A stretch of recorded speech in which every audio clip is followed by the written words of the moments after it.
Mark Gibner, and in 2003, my son and I founded Kramden Institute.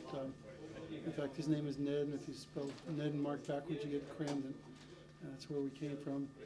We built a computer at home based on a motherboard I bought on eBay.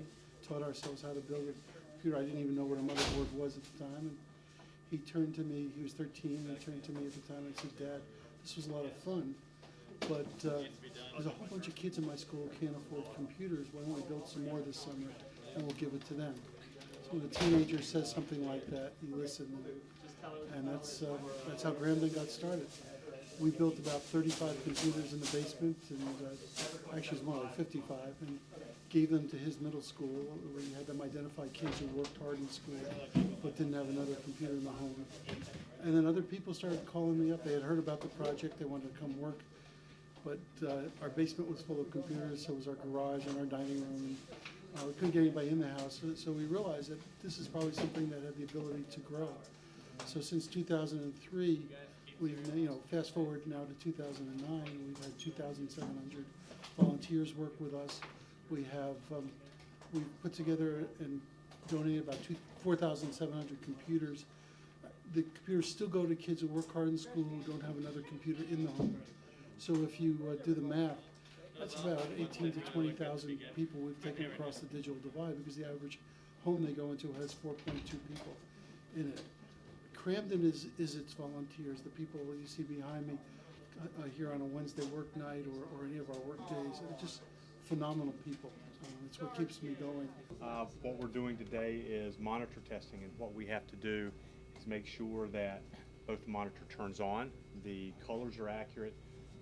We pull up a white page to find out if there's any dark spots on the monitor, and if there are dark spots, it's going to annoy me, it's going to annoy the person that gets the computer. So then the computer fails. We pull up a dark screen and see if there's any pixels that are screaming out red or blue or the color they're not supposed to. And if any of those things happen, we fail the monitor, go to another one, because we want the kids that get these monitors to feel like I've got something really good instead of something that's hand-me-down, second-rate. And that's not what we want to do. The whole purpose of this is to make them feel good about their new computer.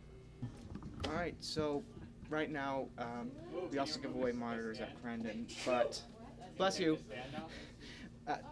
they're dirty and we have to clean them much like we clean the computers. So much like the computers, we have to remove unwanted labels like this LabCorp sticker right here.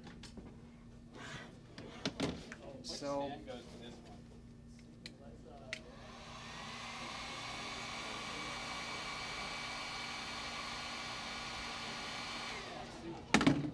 he takes it right off. Yeah. It's time for a new glove. Alright, so then the next step I do is I take a towel and I spray with some Formula 409 and I scrub the computer down. For the monitors, we use Windex instead of Formula 409. So if I can find my... Here we go.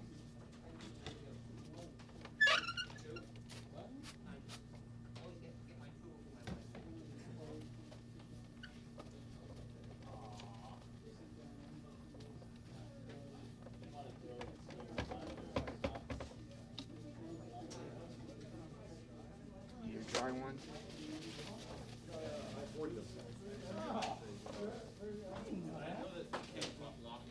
So you get one of these yellow tracking sheets and you put it on, and then you open up the computer and you make sure it has all of the parts that it needs.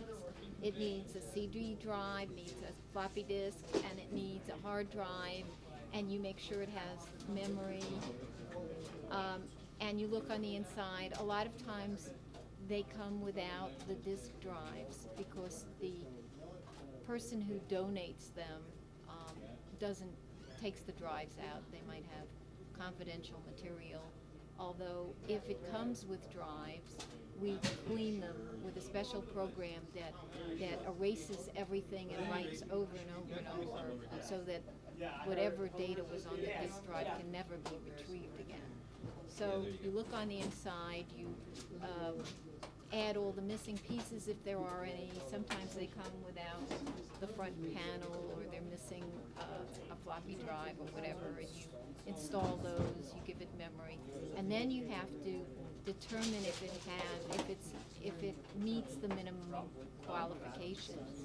It has to have 512 meg of memory. It has to be at least, I think it's 800 megahertz speed, etc. Most of these are much faster than that.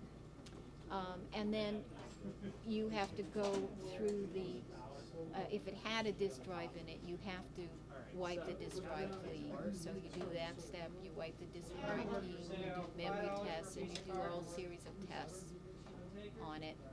And then after it meets all the minimum qualifications and all the pieces work, like the CD drive works and the floppy drive works and all those things work, then you can load the software in, and you load a copy of Windows. There are several ways to do it. I usually copy it from the network, and you load Windows after you make sure that all the minimum qualifications are met and everything is set up properly with the setup utility.